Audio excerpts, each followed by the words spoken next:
प्रथम राजा थे। वास्तव में मूलराज प्रथम के जो पिता थे जैत सिंह, उनके टाइम से ही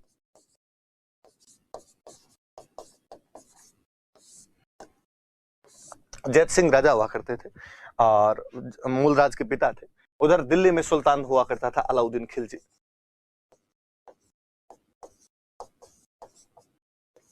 अलाउद्दीन खिलजी दिल्ली का सुल्तान। अलाउद्दीन खिलजी का एक आक्रमण हम अक्सर बार बार पढ़ते हैं कि 1298-99 के दौरान उसने गुजरात पर अटैक किया था और उस समय सोमनाथ का मंदिर तोड़ दिया था। मैंने आपको बताया है कि गुजरात बहुत ही धन धान्य से संपन्न एक प्रदेश हुआ करता था, इसलिए अक्सर दिल्ली में आने वाले राजा गुजरात पर अधिकार करना पसंद किया करते थे। अलाउद्दीन खिलजी जब गुजरात अटैक करने के लिए जा रहा था तो उसकी सेना ही कहीं बीच के अंदर पड़ी हुई थी। रेगिस्तान में रहने वाले लोगों के पास में आर्थिक संसाधन, इकोनॉमिक रिसोर्सेज हमेशा बहुत कम होते हैं, तो आजीविका का साधन क्या हो, एम्प्लॉयमेंट हो क्या? खेती आपके हो नहीं सकती, खेती नहीं है तो उद्योग भी किस चीज के लगेंगे, खनिज वगैरह भी कोई यहाँ पर होते नहीं थे, तो क्या किया जाए? तो भूख तो मिटा नहीं पड़े कहीं। और मैंने बताया कि खेती हो भी तो अकाल की क्या स्थिति थी कि अकाल ने अपना निश्चित डेरा यदि कहीं जमा रखा था तो जैसलमेर के अंदर जमा रखा था। तो जैसलमेर वाले भाटियों का एक बड़ा जोरदार काम था, इधर उधर डाके मार लिया करते, आसपास की दूसरी रियासतों के अंदर गए, वहां से डाके मार के कुछ ना कुछ लेके आ जाया करते, इधर उस डाकों से काम चला करता था। वो व्यवस्था आज दिन तक जारी है। भाटियों का वो विशेष गुण उन्होंने अभी तक अपना खोया नहीं है और उस गुण का अपने एकदम परंपरागत तरीके से वो पालन भी करते रहते हैं। अभी भी जब भारत सरकार या राजस्थान सरकार पवन ऊर्जा के पंखे लगाती है तो विशेष सुविधाएं करनी पड़ती है कि यदि वो जैसलमेर के भाटियों के इलाके में कहीं पर हो।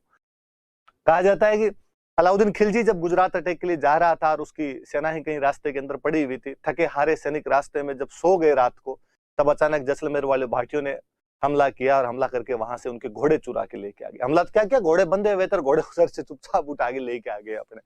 अलाउद्दीन खिलजी ने बेचारा जब सुबह उठा, उसको लगा कि यार घोड़े कहाँ गए, तो पूछा आसपास में कि भाई घोड़े कहाँ जा सकते हैं। थाने में कहीं अर्जी लगाई कि भाई कौन ले गया घोड़े, कौन ले गया हमारे। लोगों ने कहा था अभी जैसलमेर वाले भाटी बदमाश हैं और ऐसा यदि कांड हुआ है ना आपके साथ तो यही कर सकते हैं, कौन लेके गया होगा। तो जैसलमेर के तो राजकुमार हुआ करते थे, रतन सिंह और तिलक सिंह। तो रतनिंगन तिलकिंग है जिन्होंने ऐसे काम किए होंगे, और तो किसने किए होंगे, ये लोग ले गए होंगे आपके घोड़े।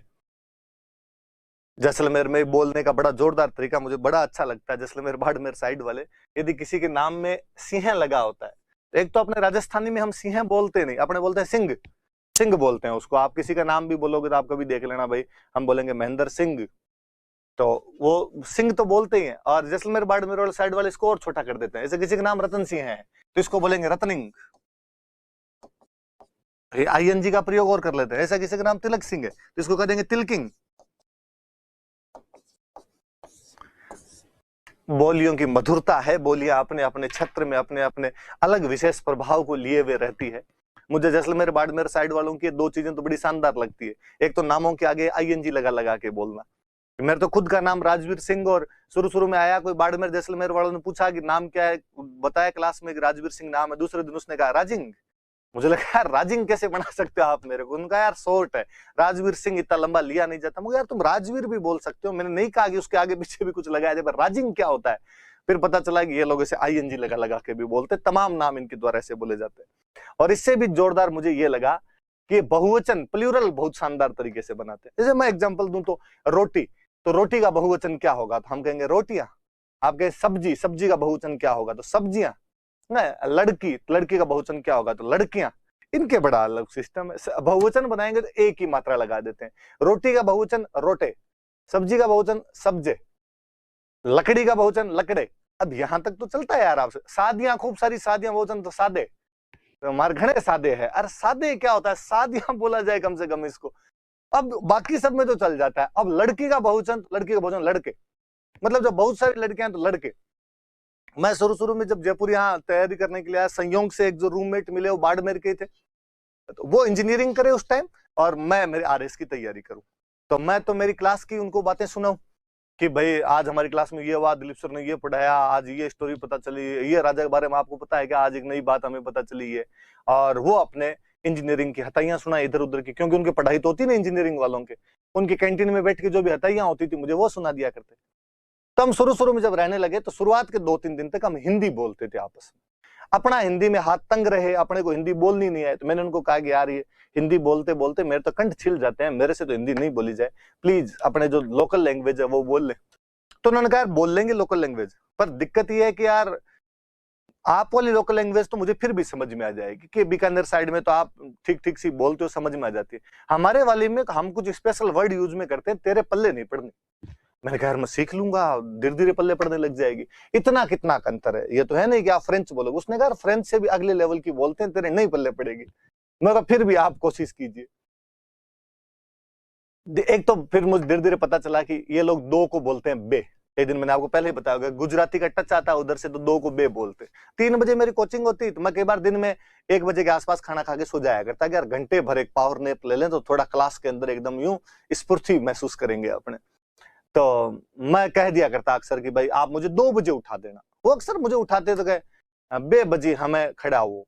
बे बजी का क्या मतलब हुआ? फिर धीरे धीरे पता चला, मैंने पूछा बे, तो उन्होंने कहा हम 2 को बे कहते हैं। मैं जब भी कहूं बे, इसका मतलब समझे ना, मैं 2 की बात कर रहा हूँ। ठीक है। अब वो एक दिन मुझे अपने को इंजीनियरिंग कॉलेज की बात बताए। कहानी इस प्रकार की कोई, वो कहना चाह रहे थे कि 2 तो लड़कियां थी और 1 लड़का था, मतलब उसके पात्र इस प्रकार के। और वो मुझे कहेंगे बे लड़के हते न, 1 लड़को हतो। तो मैं बे का मतलब 2 समझ गया। मैं बे लड़के 1 लड़को, तो 3 लड़के हो गए। उनका ना बे तो लड़के हते, लड़को तो 1 ही जतो। मैं कहा हाँ मैं समझ रहा हूँ, बे मतलब 2, आपने कहा 2 लड़के थे, 1 लड़का और था, तो यूं बोलो ना यार 3 लड़के थे। उनका मैंने कहा था तेरे को, तेरे नहीं समझ में आएगी हमारी वाली। मैं जब खूब सारी रोटियां बनती है अपने, मैं क्या कहता हूँ रोटे। सब्जी 2-3 बनवा लो तो अपने क्या बोलते हैं, तो सब्जे। तो लड़कियां बहुत सारी होगी तो मैं क्या बोलूंगा, अच्छा मैं बे लड़के मतलब 2 लड़कियां थी, 1 लड़का। हाँ एग्जैक्टली है। मुझे बड़ा जोरदार लगता है कि यार ये वाला ठीक है। फिर वो दिलीप सर हमें क्लास में सुनाया करते थे कि किसी जैसलमेर वाले के रूम पे गए, उसके रूम पे हीरोइनों के फोटो लगे हुए हैं, साथ में एक और बंदा, वो भी कोई जैसलमेर का, हो गए माधुरेन, मीनाक्षेन, प्रीतेन, रानेन लगाए हैं।